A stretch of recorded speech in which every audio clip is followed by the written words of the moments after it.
कितना कड़वा। तुमने कहा था इसका स्वाद मीठा होगा। कड़वे घूंट लेना कई बार हमारे हित में होता है। यदि स्वाद बता दिया तो बीमार उसे लेगा नहीं।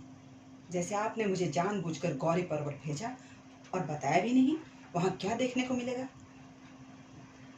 तो कड़वा घूंट तुमने भी पी लिया। गौरी पर्वत पर जो अत्याचार हो रहे हैं आप उन्हें अनदेखा कैसे कर सकते हैं? मैं महामंत्री हूं, महाराज नहीं हूं। मेरा कर्तव्य है महाराज के आदेशों का पालन करना। राजनीति में वस्तुओं को अच्छे और बुरे की दृष्टि से नहीं देखा जाता है। रेखाएं धुंधली होती हैं। एक लाचार श्रमिक जो परिवार से मिलना चाहता था उसे मार देना, क्या ये है राजनीति? आपके मुख से इन शब्दों की अपेक्षा नहीं थी मुझे।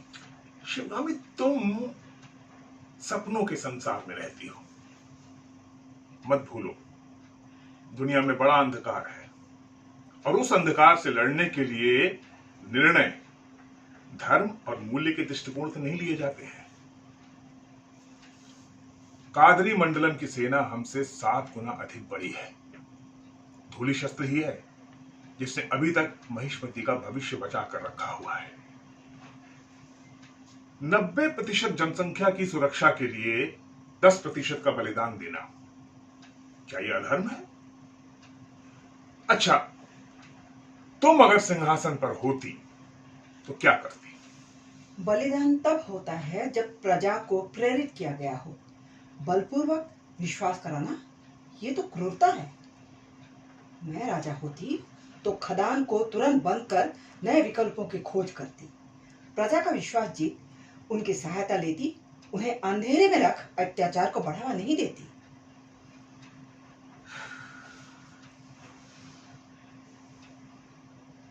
कृपा है महाकाल की, कृपा है।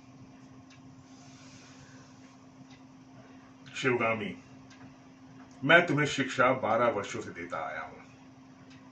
शिक्षा से ज्ञान अर्जित किया जा सकता है, चरित्र नहीं। तुम परीक्षा में सफल हुई। मेरी परीक्षा? पर क्यों? किस कार्य के लिए? शिवगामी, तुम्हें भाग्य ने चुना है, स्वयं महाकाल ने। अब समय आ गया है कि मैं तुम्हें वो सत्य बताऊं जो तुम्हारे पिता तुमसे छुपाते आए हैं। जानती हो, तुम्हारे पिता तुम्हें राजनीति और शस्त्र विद्या से क्यों दूर रखते हैं? इस प्रश्न का उत्तर उन्होंने कभी नहीं दिया। क्योंकि तुम पर महागुरु योगी का श्राप है। उन्होंने क्रोधित होकर तुम्हारे पिता को कहा था कि उनकी पहली संतान उनके वंश के नाश का कारण बनेगी। वो संतान अपने निर्णयों का मूल्य अपने प्रियजनों के जीवन से चुकाएगी। तब थिम्मा गुरु के चरणों में गिर गई। गुरु का हृदय पिघल गया, किंतु गुरु के वाक्य ब्रह्म वाक्य के समान थे, वो उनको बदल नहीं सकते थे।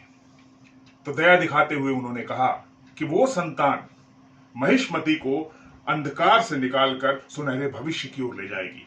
महिष्मति के इतिहास में उसका नाम अमर होगा। ये सत्य नहीं हो सकता।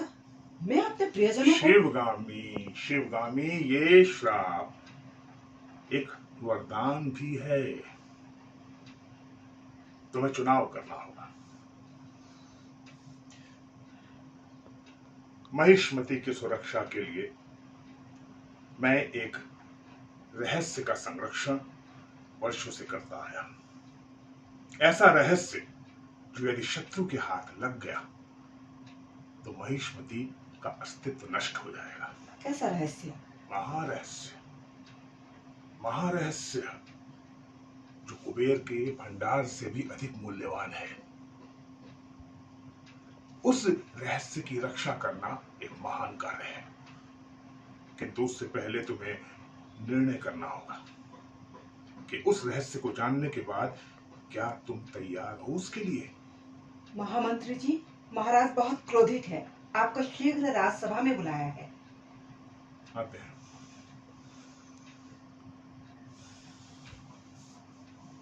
शिवगामी, तुम्हारा भय स्वाभाविक है। बिल्कुल स्वाभाविक है, किंतु नियति को तो स्वयं ब्रह्मा भी नहीं बदल सकते हैं। आशा करता हूं अगली बार जब हम लोग मिलेंगे तब तक तुम अपना निर्णय ले चुकी होगी। तुम्हारा निर्णय महिष्मती के भविष्य को निर्धारित करेगा।